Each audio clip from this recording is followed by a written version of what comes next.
Welcome to the Explainer. Okay, today we're diving straight into what I think is a true mystery of the modern world. We're going to be looking at an invisible force, a massive, massive entity that just kind of sits quietly behind the global economy. Let's decode BlackRock, the invisible empire. So, who owns the world's biggest brands? Sounds like a super simple question, right? But the answer is actually way more fascinating than you might think. Look, we interact with massive global corporations literally every single day. We buy their phones, we use their software, we drink their sodas. But the funny thing about power in the modern world is that the real heavy hitters are often totally invisible to the average consumer. We all know the brands, for sure, but we almost never know the investors sitting right behind them. I mean, we instantly recognize the titans of our daily lives. Apple, Amazon, Microsoft, Google, Coca-Cola. They're everywhere. They're highly visible and they advertise nonstop. But then, there's the invisible empire, BlackRock. Their CEO isn't usually the one making headline news. The company doesn't build cars or code your smartphone. And yet, it owns pieces of every single one of these household names, plus thousands of other corporations all over the planet. It's wild. And the sheer scale of that ownership, it's absolutely staggering. BlackRock manages more money than the GDP of almost every single country on Earth. Just let that sink in for a second. Every single day, trillions of dollars are moving through systems controlled by just this one company. It basically sits right at the dead center of the modern global economy. So you got to ask yourself, how exactly did one entity get so extraordinarily powerful without most of us ever even hearing its name? Section 1. A $100 million mistake. Yep, that is indeed a minus sign in front of a very, very large number. Back in the 1980s, Larry Fink was this young, hotshot bond trader on Wall Street. The guy had already made his company over $1 billion. He was totally at the top of his game. And then, absolute disaster struck. One single miscalculation, just one bad call, cost his firm nearly $100 million. Overnight, his glittering Wall Street reputation just vanished. Poof, gone. For pretty much anyone else, a devastating, wildly public financial loss like that, that's game over for a career. But failure is often just a really harsh teacher. Instead of packing it up and retreating, Fink realized something crucial. He realized the financial world, even the big banks making these massive bets, didn't actually understand risk at all. And this devastating failure sparked an absolute obsession for him. He started asking, what if we could measure risk better than everyone else? And that one single question literally became the bedrock of an entire empire. The turnaround was incredibly fast. I mean, we go from the absolute heights of being an 80s Wall Street star straight down into the crushing valley of a $100 million loss to 1988, the founding of BlackRock. Larry Fink and a small group of partners started this firm not to just chase flashy, glamorous profits like everyone else, but to specifically manage risk. By focusing so intensely on what could go wrong, they built something incredibly rare on Wall Street. They built absolute trust. Section 2. Trillions in trust. Okay, so the biggest misconception people have about BlackRock is how their wealth actually works.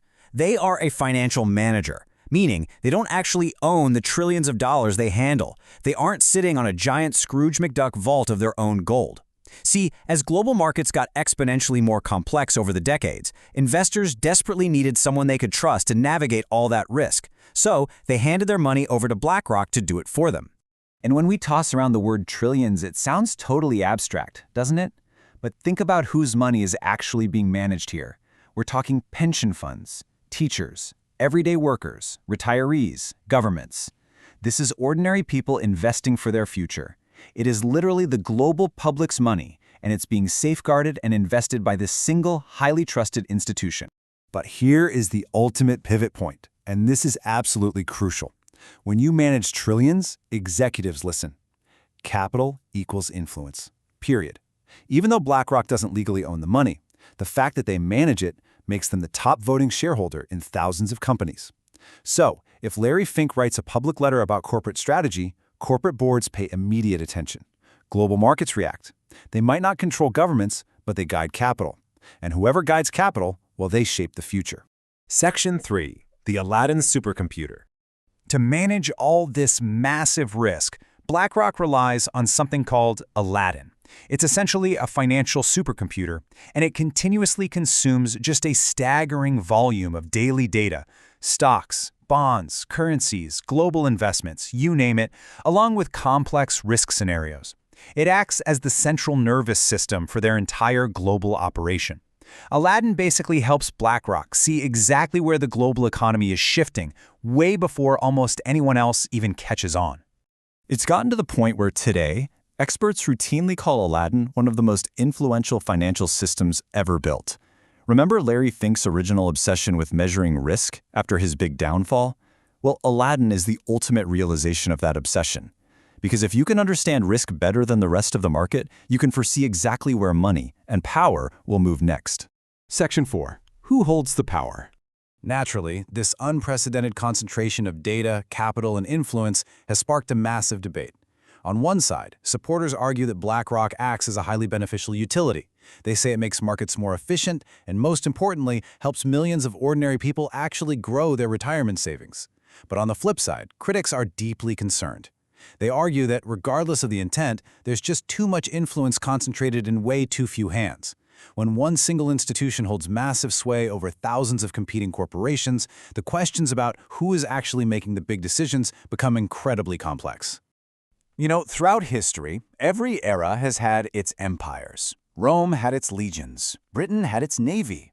The 20th century was defined by these massive industrial giants building physical things. But the 21st century empire, it's invisible, it's global, and it's built entirely on financial networks. BlackRock doesn't use armies or conquest, it uses data, risk management, and the flow of capital to connect to our everyday lives all over the globe. So let me leave you with this. Who actually shapes your future? BlackRock might not legally own the world, but by managing an astonishing amount of the world's wealth, it is undoubtedly one of the most influential organizations ever created. The biggest forces running the modern world are very often the ones operating quietly in the background. But the thing is, once you see how they work, you can never unsee them. Thanks for joining me on this explainer today, and keep questioning the systems around you.